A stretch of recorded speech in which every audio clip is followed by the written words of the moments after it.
On est là tout simplement parce que notre direction nous a annoncé un plan de licenciement. Ce plan de licenciement, il concerne 168 personnes, dont une majorité, ça sera des femmes de chambre. Le service des femmes de chambre sera supprimé au profit d'une société de sous-traitance. Donc tous les salariés du Westin qui sont là, c'est pour dire non à cette sous-traitance-là, pour dire non à ce plan de licenciement massif, sachant que le Westin fait partie du groupe Marriott, comme le Prince de Galles qui est juste derrière. C'est pour ça qu'on est venu aussi devant le Prince de Galles, parce que c'est un hôtel qui est actuellement ouvert, contrairement à notre hôtel, le Westin Paris-Vendôme. Et on veut que le groupe Marriott nous entende. Car ces licenciements pour faire appel à la sous-traitance, faire de la casse sociale, supprimer nos femmes de chambre, nos valets, ne pas proposer un plan de départ volontaire, on trouve ça inacceptable. C'est pour ça qu'on se mobilise et qu'on continuera à se mobiliser tous les jeudis par rapport au jeudi de la colère. Et ce que je voulais aussi dire, c'est que les chiffres qui ont été donnés avec Yamina et les autres salariés qui ont voulu se mobiliser, on a décidé de créer les jeudis de la colère et se mobiliser devant les hôtels du groupe Marriott pour dire stop à cette casse sociale qui n'est inacceptable. Parce que virer des femmes de chambre pour faire appel à la sous-traitance, je trouve ça inacceptable. Et je voulais aussi appuyer sur une chose.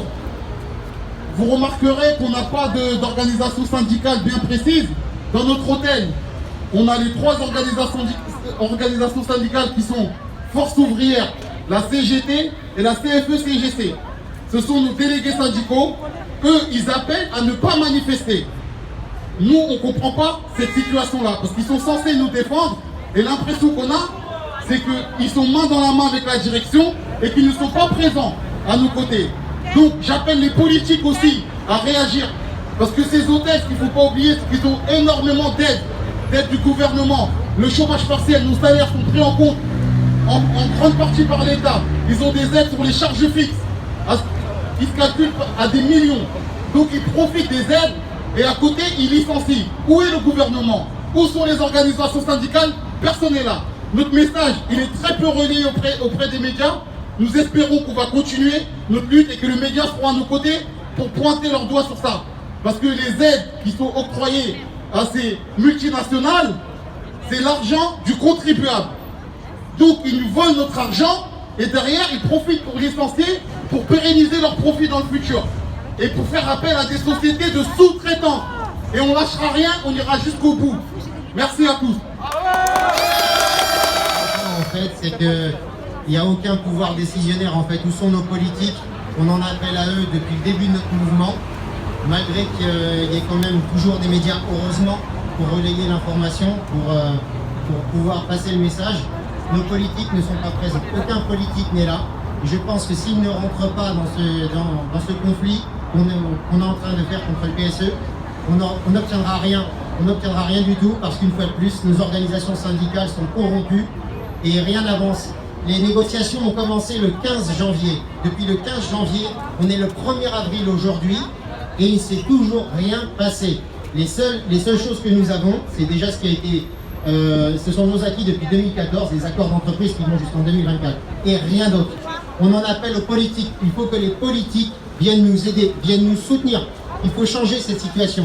S'ils ne viennent pas à nos côtés, je crains qu'on ait beaucoup de difficultés à pouvoir gagner ce combat. Mais malgré tout, on ira quand même jusqu'au bout, tous ensemble.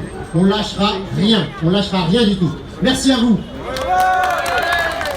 Donc bonjour, je m'appelle Yamina, je travaille à l'hôtel Westin-Vendôme qui est situé aux 3 rues de Castiglione dans le 1er arrondissement de Paris. Il faut savoir que c'est un établissement haut de gamme de luxe. Donc aujourd'hui, si on est là aujourd'hui, on est là pour le 5e jeudi de la colère.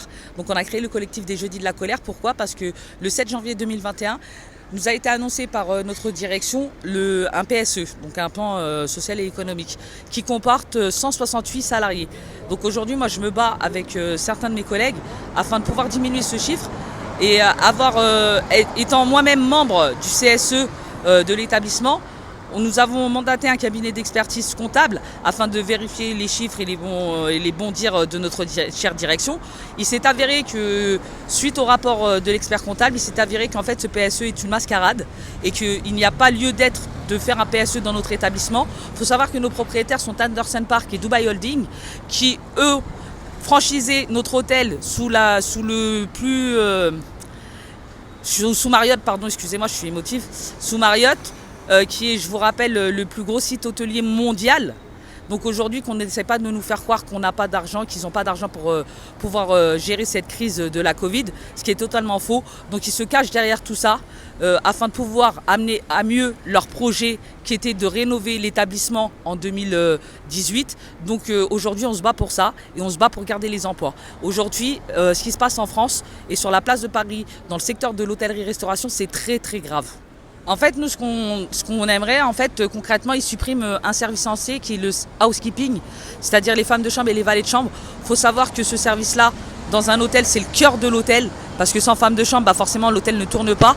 Et on demande, nous, à ce que 50% des effectifs de ces salariés-là puissent rester sur place et qu'ils embauchent une société extérieure sous-traitante pour les 50% d'autres et qu'ils ouvrent les départs volontaires parce que nous avons quand même des salariés qui sont prêts à partir et qui en ont marre de l'hôtellerie. Il faut savoir que nous, notre secteur d'activité, en fait, comment ça se passe, c'est que nous avons des clients habitués et que si demain, nous, les femmes de chambre, qui sommes sur nos établissements sont sous-traités, en fait, il n'y aura plus la même qualité de service donné à la clientèle. Et ça, je trouve ça vraiment dommage pour la ville lumière, comme on puisse l'appeler mondialement.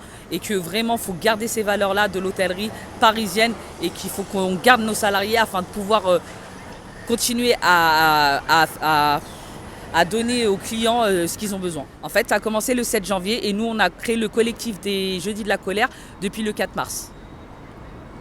Donc voilà, donc nous appelons à mobiliser tout le monde.